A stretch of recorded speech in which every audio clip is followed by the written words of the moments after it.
Good morning. Appreciate everyone being here this morning.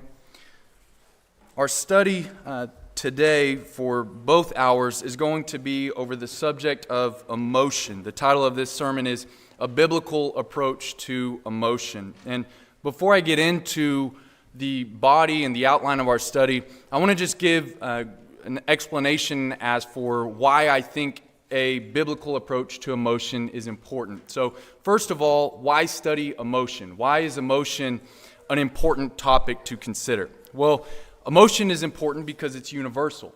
All of us experience emotion. From the time that we are born until the time that we die, we are having some kind of emotional experience. Right now, where you're sitting, in some way, to some degree, you are being affected by emotion. Hopefully not a negative emotion, but to some extent, we are all being affected by emotion from one degree or another.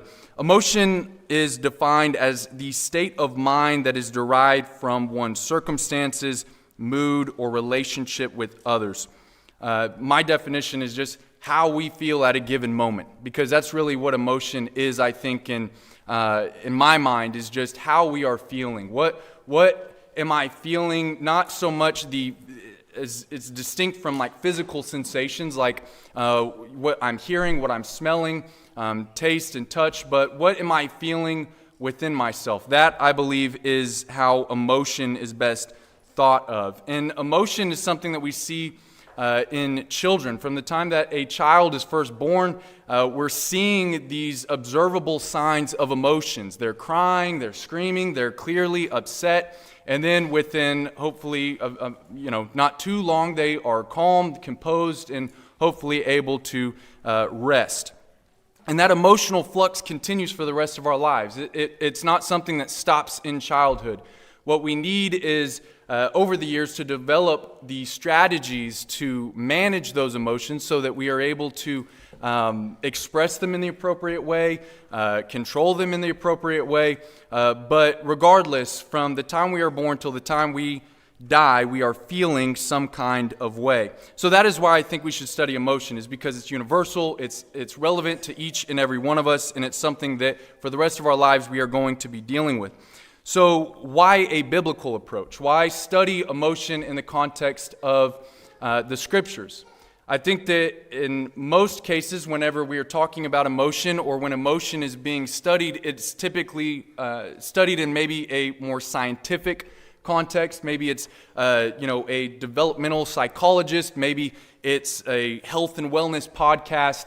But in any case, emotion is typically discussed outside of a Bible framework. It's discussed in a more secular sort of context. And whenever whenever emotion rather is isolated from the Scriptures, we can walk away with some incorrect views on emotion. And I think that many of the contemporary or cultural views around emotion are the result of a lack of Bible teaching. It's a result of a failure to understand what the Scriptures say about emotion. And so I think that it would benefit all of us if we would take the time to see what the Bible has to say about emotion. Because all of us are growing up and living in a culture. And although we may think we already have a biblical approach to emotion, you may be thinking, well, I already view emotion through a biblical or scriptural lens. And that may be true. But I do think that we overlook sometimes just how powerful the external influences are that we're surrounded with. So much of our views are a result not of the Bible that we read, but the culture that we're growing up in or that we're living in. It's a result of maybe the home that we were raised in, or the kind of books and media that we consume, or maybe it's a result of our friends and their views, and that kind of bleeds into ours. Whatever the case may be, we want to always take issues, even if they are familiar, even if maybe we've already seen what the Scriptures have to say about that subject, to return to the Scriptures and to readjust our thinking as needed. Because I know as I was studying through this, I found that there was a lot of my views on emotion that were inconsistent with the biblical framework of emotion. And so what I'm going to be presenting this morning is not my own views, and I ask that if at any point I am not using a scriptural basis for what I'm presenting, that you would tell me, would let me know. Because really what I think about emotion is irrelevant. It's not something that is of any value, at least not any more value than the next person's. What I am wanting to present is a strictly scriptural view of emotion, and to strip away whatever personal thoughts or cultural assumptions that I or you may have about emotion, and to just view it strictly as God has revealed it. So that is why I believe a biblical approach to emotion is fitting. And our outline this morning is going to be very simple. It's going to be a threefold outline in which we consider first the morality of emotion. That is, how should we view emotion from a moral perspective? Are they right to have? Are certain emotions wrong to have? Is there an inherent goodness or badness in emotions? And then we're going to consider the regulation of emotions. So how should we control our emotions? And this is going to be greatly influenced by how we answer this first question regarding the morality of emotion. How we view emotions from a moral perspective is going to affect how we go about regulating and controlling them. And then finally, and this will be in the 11 a.m. hour, we will consider the expression of emotion. We're going to consider what the Bible has to say about the expression, the communication of emotion. So in the first hour, the hour that we are now in, we're going to just consider points 1 and 2, the morality and the regulation of emotion. And then we will get into the expression of emotion later in the day. So having said that, let's move into this first point on the morality of emotion. Are certain emotions sinful? Are certain emotions in and of themselves bad? Well, I think that this is something that maybe we would say no, but I think that we do tend to have a sort of bifold view of emotions. And what I mean is that we tend to group them into one of two groups. Some emotions are pleasant, some emotions are unpleasant. Some emotions are positive, and then some emotions we perceive as negative. So happiness, joy, gladness, those are things that we tend to perceive as being good emotions, pleasant emotions. And then there's emotions that are uncomfortable. They're not emotions that we enjoy experiencing. Things like anger, things like anxiety, things like sadness. These tend to get the opposite treatment. They are put in the second group, the negative or unpleasant group. And I think that we can all admit that there is certainly a pleasant and unpleasant distinction that we can make between emotions. But the question is not whether or not some emotions are pleasant or unpleasant, but whether or not some emotions are good all the time and some emotions are bad all the time. Are there some emotions that I need to avoid at all costs, or is there a different way that I need to view them? I think that, at least in the church, there tends to be a bifold view of emotion. I think that we tend to take the view that we have about the pleasantness and unpleasantness of emotion, and we sort of impose that on the morality of emotion. The emotions that we consider to be pleasant are held in high esteem, and the emotions that are unpleasant we tend to avoid. We don't want to experience them, and if someone else is experiencing them, we don't like that either. Consider how we feel about anger versus happiness. For most of us, I think anger, we would agree, is a dangerous emotion. And so in a lot of cases, we tend to avoid it at all costs. And I'm going to certainly talk about anger and the regulation of anger and the importance of controlling anger. But the question is anger wrong in and of itself? Well, I think a lot of Christians believe it is. And because of that, there tends to be this aversity, or rather this aversion to anger, in which if another Christian is expressing anger, or if there is some sense of anger for any reason, we immediately label that as being unchristian or as not being Christ-like. And then there is the view towards happiness, where we think that Christians should be happy all the time. That's why we sing, "I'm happy today." It's because happiness is something that we associate very strongly with the Christian faith. And I do think that, there's a lot of truth to that view. I think that the problem, though, is that whenever we view emotion through that bifold lens, where we look at emotions as being either good or bad, we immediately run into a problem. And the problem is, if emotions are inherently good or bad, if there are certain emotions that are bad to have, if emotions like anger is wrong, how do we reconcile that with the fact that God experiences and expresses such emotions?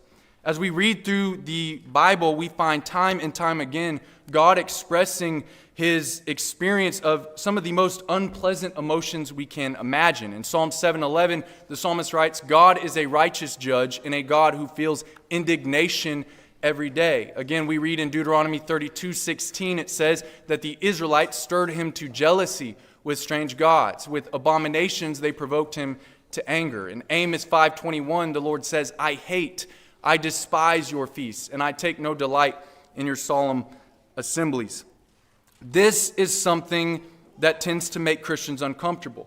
When we read these expressions of these very intense, unpleasant, negative emotions on God's part, it's difficult for us to sometimes wrap our head around it. Why does God, if he is merciful and loving and everything that Jesus has said about loving your neighbor or loving your enemy, how can God feel these emotions? Well, I would argue that the problem is not so much with the emotion or the fact that God is feeling the emotions, but the way that we are viewing the emotions. Because what we see in Scripture is a relatively morally neutral view of emotion. That means that emotions are neither good nor bad in and of themselves. They are context dependent. And that's a general rule. I'm sure you could come up with an emotion that I haven't considered that you could say, well, this is never okay. And maybe that's true. I'm definitely keeping that open to exceptions. But the day-to-day emotions that we have, like joy and gladness, anger, sadness, these are emotions that they're neither good nor bad in and of themselves. Their goodness or badness depends on the context in which they occur. When you think about the different, the two extremes maybe of emotions, there's happiness and anger. We have happiness, as we said, that is the emotion that we think we should always be happy, and then anger is when Christians should never be angry. Well, think about the example of Jesus cleansing the temple. When Jesus cleansed the temple, he flipped the tables, he drove the money changers out with a whip. And when we read that, we think, well, that doesn't seem very Christ-like. But that was Christ who did that. Christ is the one who showed us that there is an appropriate time and place for anger. Now, I'm going to be very clear about what that context is whenever we consider that in a bit more detail. But for now, I think that we need to remember examples such as the cleansing of the temple when we're thinking about whether or not anger is good or bad in and of itself. Clearly, Jesus shows us that there are certain cases in which there is a cause, there is a reason for righteous indignation. But even with happiness or gladness, that is something I think we would probably generally think that it's always good to be happy. We should always be happy. But the Bible reveals that there are times in which happiness is inappropriate. It says in Proverbs 24:17, "Do not rejoice when your enemy falls, and let not your heart be glad when he stumbles." It says again in 17:5, "He who is glad at calamity will not go unpunished." Clearly, there are some cases in which gladness and happiness and joy would be inappropriate. If I am rejoicing at my enemy's downfall, if I am happy whenever something bad happens to someone, that's inappropriate. I think we all know that, but I think these are important because they illustrate the fact that emotions are not morally, inherently good or bad. They are neutral. They are context dependent. And so we need to ask not whether or not this emotion is wrong to have, but whether or not the context in which it occurs is 1 through 8. For everything there is a season and a time for every matter under heaven, a time to weep and a time to laugh, a time to mourn and a time to dance, a time to love and a time to hate.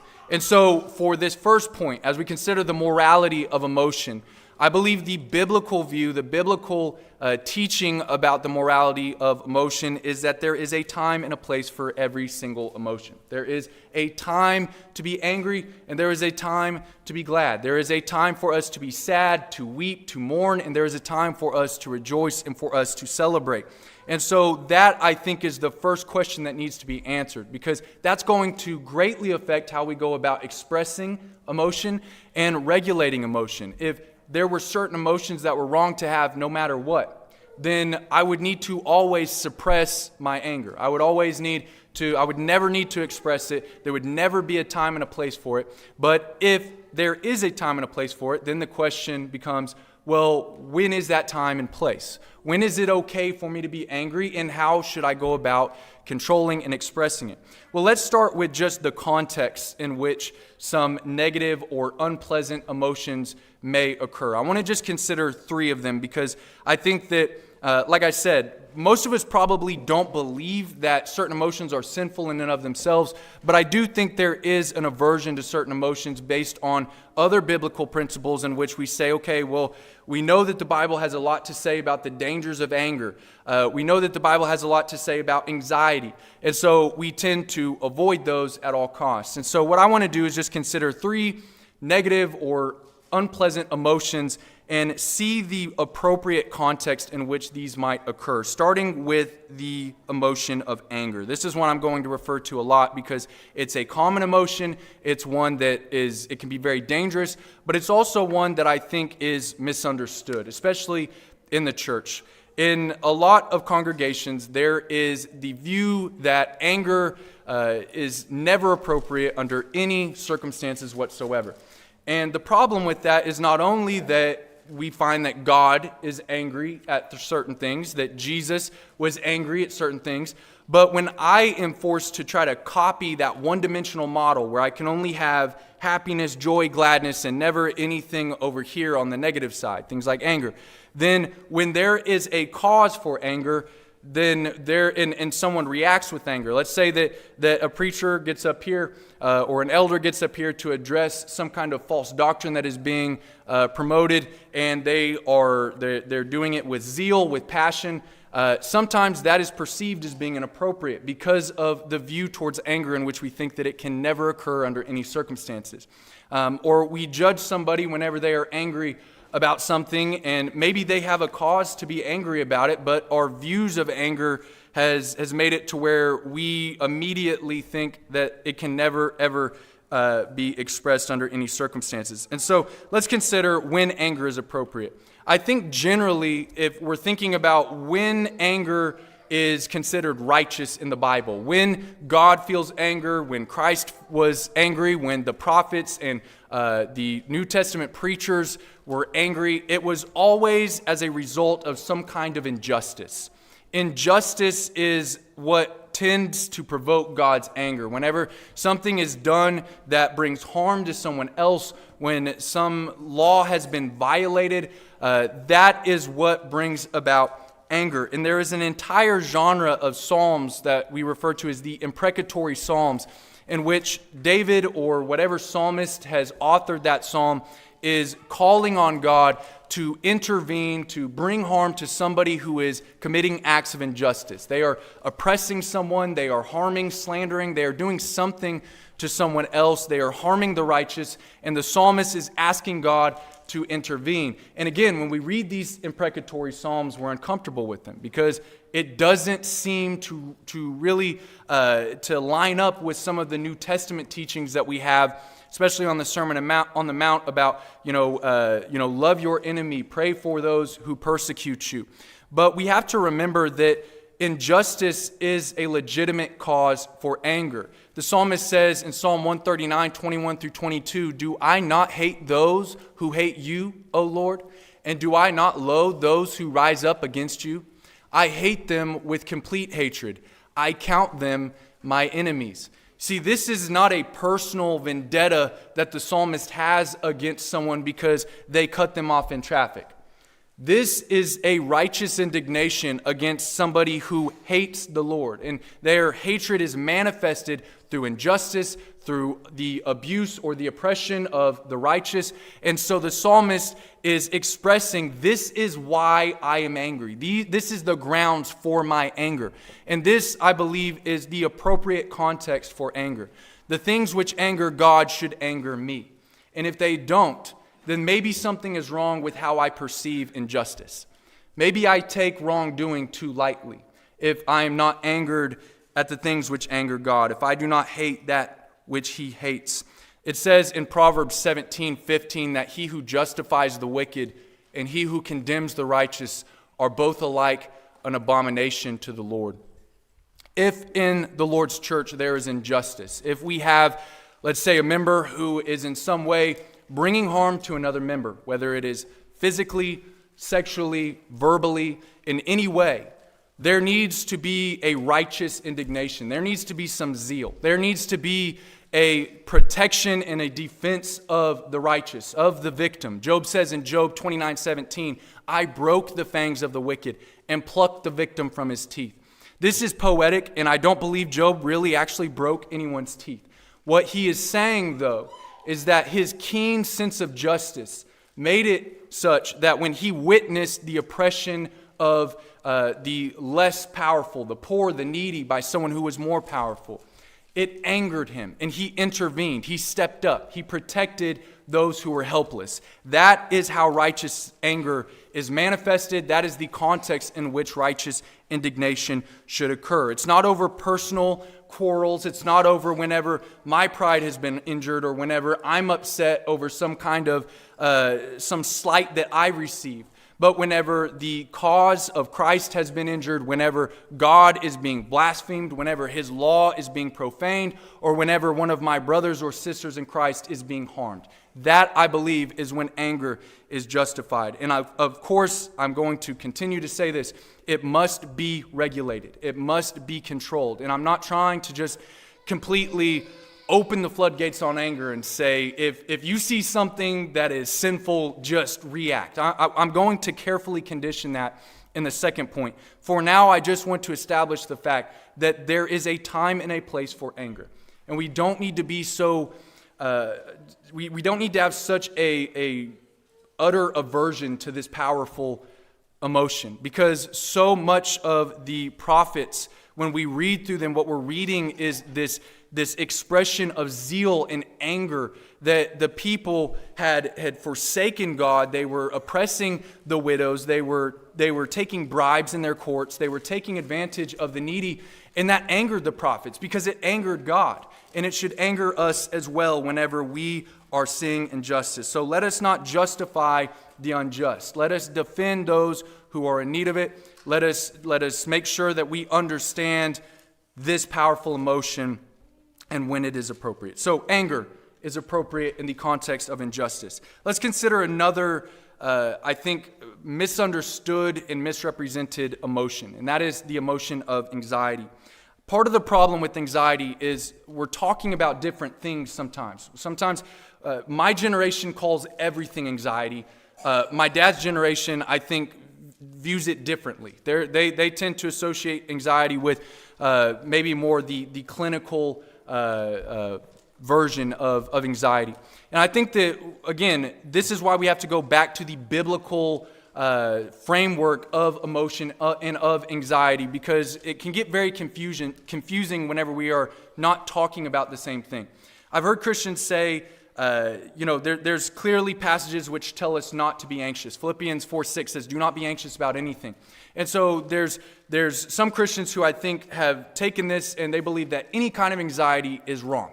I've even heard some Christians say that it's sinful to be anxious. And I certainly think that there is, again, contexts in which anxiety can be wrong. But there are also contexts in which anxiety is entirely appropriate. In this very same letter, in Philippians, in Paul's letter to the Philippians, a chapter before he says, do not be anxious about anything, he speaks of Timothy and he commends him. In chapter 2, or rather this is chapter 3, verse 20, for I have no one like Timothy who will be genuinely concerned for your welfare. That's the same Greek word that Paul said in chapter 4 not to be anxious about anything. It's just translated differently because I believe the translators recognized that there was a difference between the anxiety that Timothy had over the welfare of the brethren and the anxiety that Paul was trying to steer them away from. Timothy's anxiety, his concern was not over his possessions, the kind of anxiety that Jesus was trying to deal with in the Sermon on the Mount. The anxiety that Timothy that he possessed was a genuine concern for the well-being of his brethren. That is an anxiety that is appropriate. And maybe we don't need to call it anxiety because of there is a certain, there's a lot of assumptions that are carried with that word. And maybe anxiety is not the best word to use there. Maybe concern's a better word to use. My point, though, is that although the Bible does tell us not to be anxious about some things, it commends a certain degree of concern over other things, such as the well-being of my brethren. Again, this goes back to the issue of anger. If I'm seeing injustice, if I'm seeing one of my brethren being harmed, and I don't care, if that doesn't bring something out of me, if I'm just indifferent to it, there's a problem. There's a problem with how I view my brethren. There's a problem with how I view injustice. If my brethren are suffering and that doesn't bring me some kind of pain, some kind of concern, then there's a problem. There is a time for anxiety. There is a place for that concern. Again, we see in 1 Corinthians 7:32, Paul says, I want you to be free from anxiety. So again, he's saying, I don't want you to be anxious about anything. But then he talks about the unmarried man being anxious about the things of the Lord, how to please the Lord. And I'm certain that Paul would commend anyone who is anxious about the things of the Lord, who is invested in the cause of Christ, who is concerned, who is thinking about, who is that is where they rise and fall based upon that. I think that is appropriate in every case. Now again, it needs to be regulated, it needs to be controlled, as we're going to see later. But my point is that these emotions have a time and they have a place. Finally, I want us to consider a third emotion that I think we're somewhat averse to. I know I am, and that is sadness, or maybe in its more in a greater intensity, we might call it depression. This is one that I think it's unpleasant for us to feel. It's unpleasant to be around someone who is sad, who is going through a season of depression. And so we tend to, and I say we, I'm talking about myself here, hold it at arm's length because it's uncomfortable. You don't know what to say to somebody who is going through that. You don't know how to maybe express it if you are sad or you are going through a difficult time. And so there tends to be this approach to this emotion where maybe we pretend like everything's okay when it's not. Or maybe somebody is clearly going through something and we don't want to get involved. We don't want to ask too many questions because it's uncomfortable. We don't know what to say. Whatever it may be, there I think is a aversion to sadness. But again, this has a place. Sadness is a natural emotion. It is one that we will feel often. We see as we read through the Bible that there are whole books that are dedicated to the expression of sadness. The book of Lamentations is about sadness. The Psalms are overwhelmingly about hardship and the sadness that one feels as they go through that. And so sadness is something that we need to be comfortable with. We don't need to think that I have to, I'm not saying that we need to stop singing I'm happy, that I'm happy today. I know I keep bringing that song up. But we don't have to feel as though we are supposed to be happy every day. There's days where you're not going to be happy.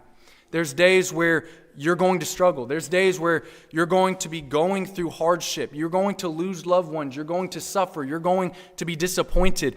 And sadness is going to be the natural response to those occasions. And so whether it's anger, anxiety, sadness, depression, I want to make sure that we understand that these things are not inherently wrong. In fact, there are whole sections of Scripture that are dedicated to the expression of these very emotions. And what we need to know is the context in which they are appropriate and then the manner in which they need to be controlled. So that is the final point I want to make about the morality of emotion. We've seen that emotion is not inherently good nor bad as a general rule. There may be exceptions. But the ones that we have looked at, we have clearly seen that there are times in which they are appropriate. There's a time and a place for each one, and that should affect the way that we go about regulating and expressing them. So that brings us to the second half of the first hour, which is the regulation of emotion. Although emotions are not inherently sinful, the way that we handle them, the way that we respond to them very well can be. That is, I think, where the danger lies, is not so much in the experience of an emotion, but a reaction, the response. That, I believe, is where we need to exercise a great deal of control. And so emotions need to be regulated. That is the second point that I want to make here, is that emotions must be brought into control. The way that we view emotion, I think, is summed up very well in Ephesians 4.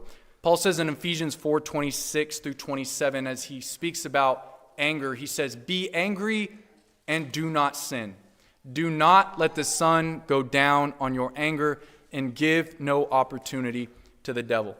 So this is important for two reasons. First of all, it affirms what we've already established, which is the fact that negative and unpleasant emotions are not sinful. Paul doesn't condemn anger.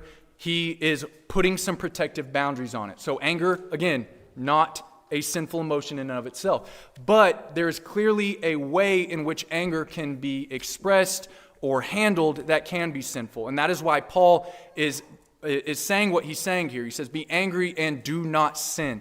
Do not let the sun go down on your anger." Paul is saying, control it, regulate it, bring it into subjection. Don't just react on the impulse. And so this is establishing the need for self-control. And as we read through the Bible, we find so many instances where a failure to control emotion brings about disastrous consequences. I think of Moses, and although Moses was a remarkable leader, a remarkable man, we see that he seems to struggle with containing his emotion, especially anger. In fact, the reason that Moses had to flee from Egypt in his earlier years was because he was witnessing injustice. He was angry about it. I believe that was perfectly appropriate.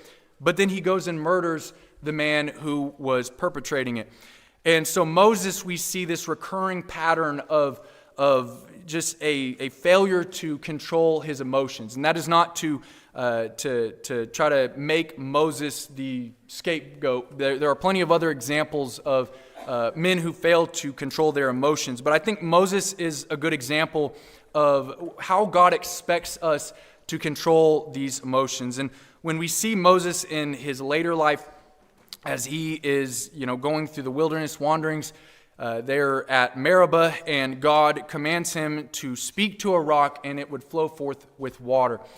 And at the time, Moses was dealing with this very ungrateful group of Israelites. He has gone through a great deal of trouble to deliver them from Egypt, or rather to be God's instrument in delivering them from Egypt. And at this point, he has had to listen to their complaints for years and years and years. And his anger at their complaints was justified. In fact, God was so angry about it that he had consumed some of their camp in Numbers 11 with fire. God was angry about it, and it was okay for Moses to be angry about it. They were complaining, they were being ungrateful. Anger was the natural reaction. Where Moses went wrong was in his response to that anger and how he acted on it. Of course, we know that Moses, rather than speaking to the rock, he struck the rock, and because of that, he was denied entry into the promised land. Moses shows us that emotion needs to be controlled. It needs to be regulated. So how can we avoid his mistake? How can we make sure that we do not fall into the same snare that Moses fell into? Well, first of all, we need awareness. We need to check ourselves. We need to be tuned in to whenever we are angry, whenever perhaps we are anxious, or whenever we are experiencing some kind of emotion that may cause us to react in an inappropriate way. Peter says in 1 Peter 5:8, "Be sober-minded, be watchful. Your adversary, the devil, prowls around like a roaring lion, seeking someone to devour." The adversary, he does his best work whenever we are impulsive, whenever we are reacting without stopping, whenever we are not being watchful and sober-minded. Think about how many of our mistakes could be avoided if we would stop and pause before we acted on an impulse. If before I said what I was thinking, I stopped and then I reassessed. Maybe I walked away for a moment, or maybe I, in some way or another, gave myself a moment to pray, to reframe the situation that I'm in. This would save us a great deal of trouble if we would simply be watchful and pay attention, be aware. That does not mean that we need to be constantly aware of what we're feeling. In fact, I think that does more harm than good.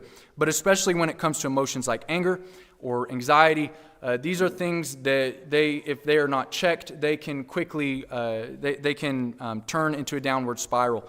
So we need to develop an awareness of these emotions. But then there needs to be biblical discretion. There needs to be judgment that is exercised once we do respond, once we do react to whatever emotion we may be feeling. Again, we saw in Ephesians 4:26, Paul is saying, be angry and do not sin. Do not let the sun go down on your anger. There's two principles there. He's saying, one, do not allow your anger to turn into something that condemns you. Do not act on your anger in such a way that it is sinful. And of course, the best way to avoid that is to be slow to anger. And there are so many passages which tell us to be slow to anger. James says in James chapter 1 that we should all be slow to anger, for the wrath of man does not produce the righteousness of God. God feels anger, but he is slow to it. God does not act on his anger in an impulsive way, and neither should we. We have to be slow to it, and in many cases, if we will simply wait, the emotion will pass. We may realize that what we are getting angry about is not appropriate. It may not be over a legitimate, objective injustice. It may be just my pride was hurt. My own personal feelings were stepped on in some way, and then of course that is going to affect how I go about responding to that anger. So be angry and do not sin. But then also, do not let the sun go down on your anger. Do not hold on to anger indefinitely.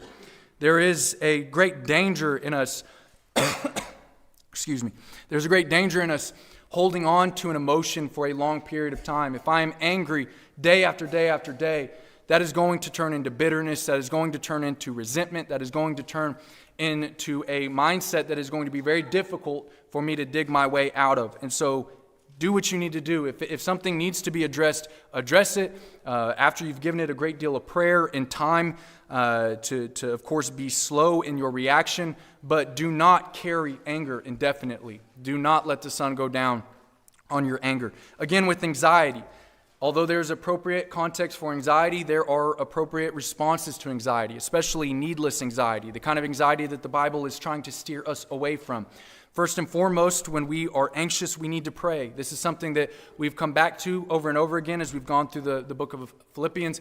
But Paul says, do not be anxious about anything, but in everything by prayer. He's saying, don't do this, do this. Instead of being anxious, pray. Be prayerful. Let your requests be made known to God. And the peace of God, which surpasses all understanding, will guard your hearts and your minds in Christ Jesus. Peter says, I quote this quite often in 1 Peter 5:7, that we need to cast all our anxieties on him because he cares for us. So we need to pray, but we also need to reframe our thinking, because all the prayer in the world is not going to get rid of anxiety if we will not change the way in which we are viewing the situation that's making us anxious. We have to readjust our thinking. Paul says again in Philippians 4:8, that whatever is true, whatever is honorable, whatever is just, whatever is pure, whatever is lovely, whatever is commendable, if there's any excellence, if there's anything worthy of praise, think about these things. We talked about this on Wednesday evening, just how easily we can fall into negative patterns of thought, focusing on what's going wrong, on the things that are discouraging, rather than focusing on the things that are going right, on God's blessings, on the brethren that we have that are there for us, that we can appreciate. We need to reframe our thinking. So finally, I want us to just consider another emotion, joy. Is there a proper response to joy? Well, I would at first thought say no. I mean, if you're joyful, you're joyful. You know, you don't have to respond to that in any particular way. But the Bible actually does recognize an appropriate response to joy. James says in James 5:13, is anyone among you suffering? Let him pray. We already talked about that in the context of anxiety. But then he says, is anyone cheerful? Let him sing praise. See, this is the time in which singing "I'm Happy Today" is perfectly appropriate. Or just singing to God, whether it be in the assembly, whether it be in private, whether it be to thank Him for in prayer, whether it be telling others about what God has done for you and sharing the blessings that He has shared with you. Whatever the emotion may be, whether it is pleasant or unpleasant, whether it is anger, anxiety, joy, gladness, there is a biblical response that correlates to it. So that is the first 2 points I wanted us to consider in the context of emotion. We looked at the morality of emotion and we looked at the regulation of emotion. We saw first that emotion is not bad in and of itself, that emotions are context dependent and they need to be understood that way. But then we saw that emotions must be regulated. They must be controlled in order for us to avoid the mistakes of Moses and others who were too hasty in their emotional reactions. We need to stop. We need to be sober-minded and watchful. And then we need to respond with biblical discretion. We need to see, how would God have me respond to this emotion? Would He have me pray? Would He have me to wait to respond? Would He have me approach this person, confront this situation? What is it that God would have me to do? That concludes the first segment of our study. As I said, in the 11 a.m. hour, we're going to consider the expression of emotion. We're going to see why emotional expression is important, and we're going to see how it is done, and also we're going to see how it is to be responded to. If somebody is sharing it with us, how can we support them? How can we help them in a biblical way? We're going to be dismissed to our classes at this time. If you